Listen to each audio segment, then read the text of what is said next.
Thank you for subscribing to our channel. Today is Monday, November 16, 2020.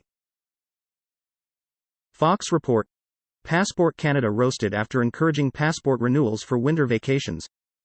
Amid the novel coronavirus pandemic, the federal department responsible for issuing passports in Canada got roasted virtually for encouraging passport renewals for winter vacations. Are you planning a winter vacation but don't have a valid passport? Don't wait. Apply now. Read the Friday afternoon tone-deaf tweet from Passport Canada, now since deleted. One response rewrote the tweet for the reality of the times.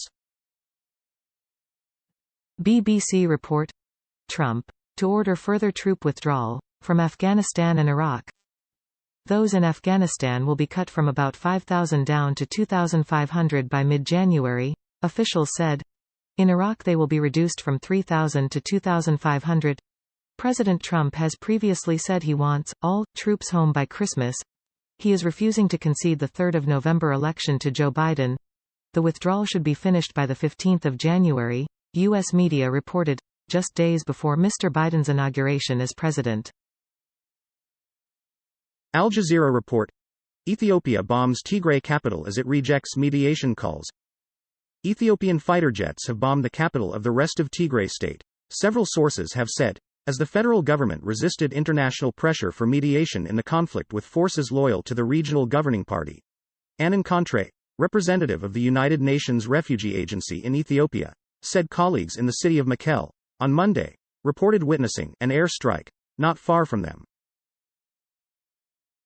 CNN report: Available at Costco, your own private jet membership.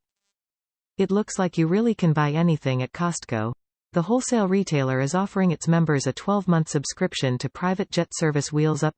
It's priced at a hefty fee of $17,499.99. It's a private jet membership, after all, but it includes a $3,500 Costco shop card, a $4,000 flight credit and access to exclusive events. Subscribers will also receive a 1-year membership to Inspirato, which offers luxury vacation rentals, along with guaranteed nationwide aircraft availability up to 365 days a year. Fox report: Suspected Islamist terrorist goes on trial over France train attack thwarted by 3 Americans. A suspected Islamist extremist went on trial Monday in Paris for an attack aboard a high-speed train in 2015 that injured several passengers before 3 Americans brought him down. Moroccan national Ayoub El Kazani, 31, boarded the train traveling from Amsterdam to Paris on August 21, 2015, with an arsenal of weapons. He shot 1 passenger and injured 2 others with a cutter. The 3 Americans, 2 U. CNN report: A huge wave of evictions is possible in January.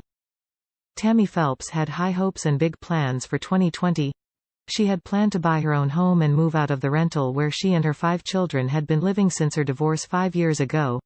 She and her boyfriend were planning a wedding, but then the coronavirus upended it all. The outbreak in March resulted in the sudden evaporation of her job as an administrator for an executive travel company.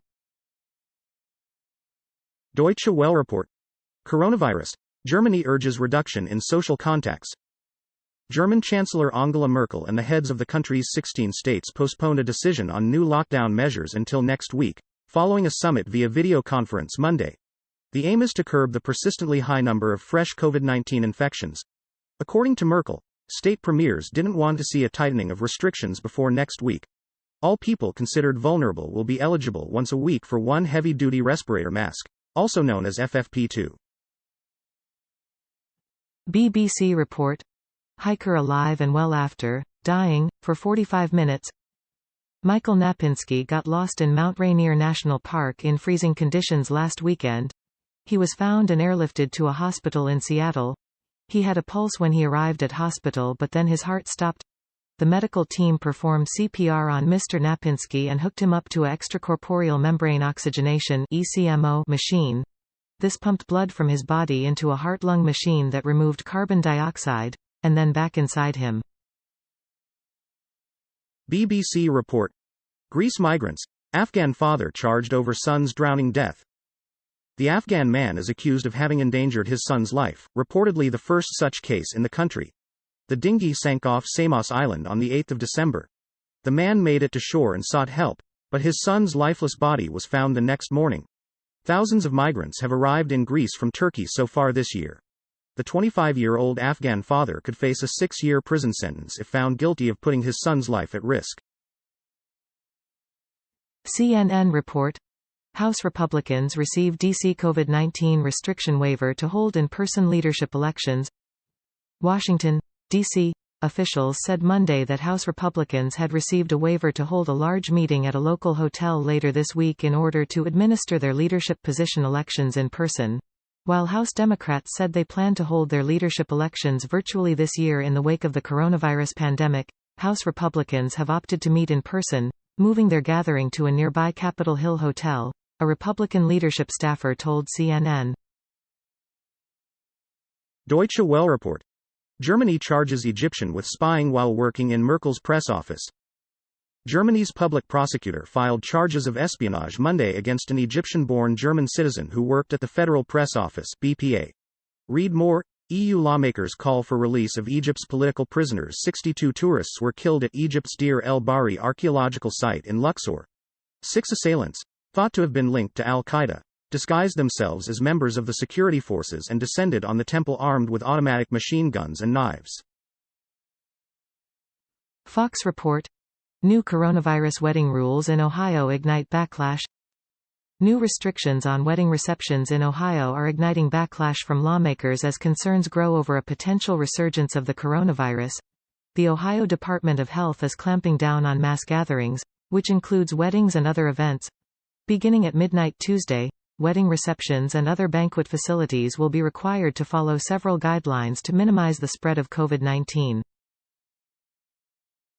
Al Jazeera report. Hate crimes in the U.S. rise to 10-year high. Hate crimes in the United States rose to the highest level in more than a decade as federal officials also recorded the highest number of hate-motivated killings since the FBI began collecting that data in the early 1990s, according to an FBI report released on Monday. The report was alarming to advocacy organizations, including the Southern Poverty Law Center (SPLC), which tracks hate groups.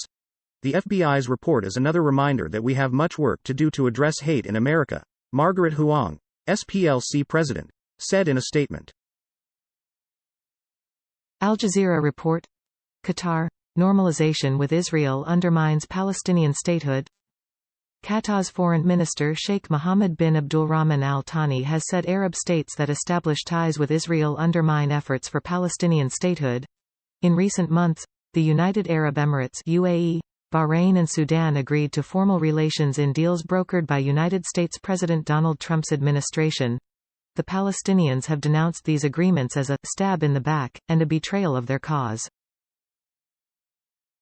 Fox report. Residents tell Atlanta police rise in crime makes them sick and tired. People who have made Atlanta their home are telling the police that they are sick and tired of the crimes plaguing their neighborhoods, according to a report. Police addressed those concerns and their plans to fight back against those who break the law at a virtual meeting Thursday held by the Buckhead Council of Neighborhoods, Fox 5 Atlanta reported. Some of the concerns of the community members that were discussed included speed racing, carjackings and homicides throughout the city, according to the station. CNN report. Lawsuits that tried to disrupt Biden's wins in 4 states are withdrawn. Voters in 4 states who had brought longshot lawsuits to disrupt President-elect Joe Biden's win and went nowhere in court dropped their cases Monday morning. The cases were short-lived in Georgia, Wisconsin, Michigan and Pennsylvania federal courts, and fed into a pro-Donald Trump legal strategy to block Biden's presidential win before the Electoral College formalizes it. That effort is almost certain to fail, even more so now. Deutsche Welle report. Poland and Hungary veto EU budget plan. Hungary and Poland blocked approval of the EU's long-term budget on Monday, diplomatic sources revealed. The spending plans also include a €750 billion coronavirus rescue package. According to diplomatic sources, Hungary and Poland argued the budget plan would interfere in their domestic rule of law. Support for this instrument is necessary to pass a €1.8 trillion $2.1 trillion long-term spending plan and Coronavirus Economic Recovery Fund. Thank you for watching 5 p.m. recap. To be notified, you can subscribe our channel and activate the bell.